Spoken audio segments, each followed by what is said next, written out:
Ich darf euch hier sehr herzlich begrüßen in der Ausstellung Im Blick Johann Jakob Hartmann. Hartmann war ein Landschaftsmaler, der in Böhmen gewirkt hat, um 1658 geboren und wohl etwas nach 1736 verstorben. Ganz genau wissen wir das nicht, denn wir wissen auch zum Beispiel nicht, bei wem er ausgebildet wurde.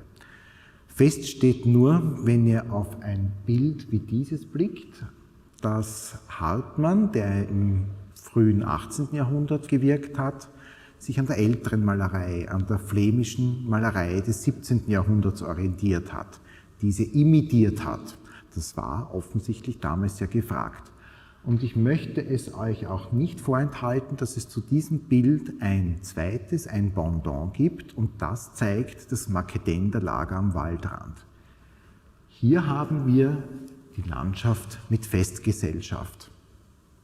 Und wenn ihr euch das so genau anseht, also einmal im linken Bilddrittel ein großzügiger Ausblick in die Landschaft, sehr kleinteilig mit viel Architektur, da gibt es schon viel zu entdecken. Und die anderen beiden Bilddrittel ausgefüllt von einem Wald mit reichhaltiger figürlicher Staffage. Also hier hat sich die Festgesellschaft eingefunden. Eine, wie wir aufgrund der Kleidung annehmen können, wohl adelige Festgesellschaft. Und Festgesellschaft könnte man auch sagen, eben so etwas wie ein Picknick, eine fröhliche Zusammenkunft im Wald. Es liegt hier Verschiedenes aufgebreitet, verschiedene Früchte werden eben dargeboten und die Leute scheinen hier den Aufenthalt wirklich zu genießen.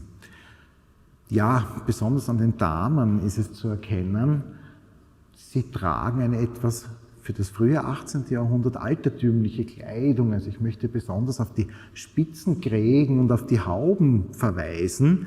Das ist eine Mode, die war zu Hartmanns Zeiten schon längst nicht mehr en vogue, sondern die können wir grosso modo in die erste Hälfte des 17. Jahrhunderts datieren. Das heißt, der Künstler hat sich hier sehr bemüht, nicht den Anschein erwecken zu wollen, es sei zeitgenössische Kunst, sondern es ist eine Kunst, die in etwa 100 Jahre alt ist.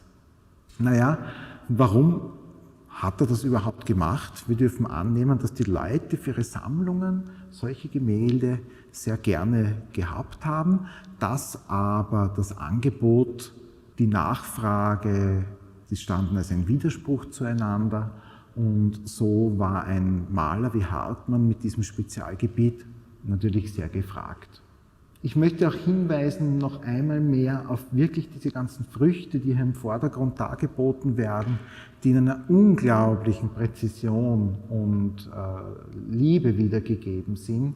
Und auf der anderen Seite eben vor der offenen Landschaft sind zu sehen verschiedene Pflanzen, also da ist etwa eine Distel auszumachen, in wirklich ganz minutiöser Malerei.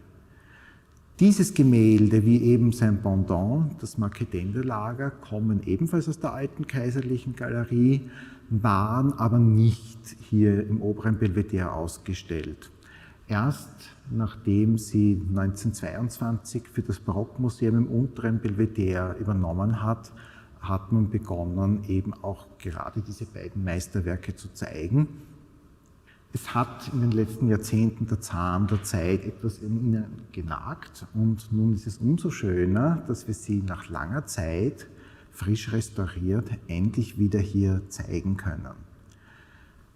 Hier eben sehr, sehr viele Details, sehr viel zu entdecken, etwas, was auf diesem Weg hier jetzt schwer zu vermitteln ist und wo ich euch alle sehr herzlich einladen möchte, hier in die Ausstellung zu kommen und dieses Bild, wie eben auch sein Gegenstück, in allen Details im Original erleben zu können.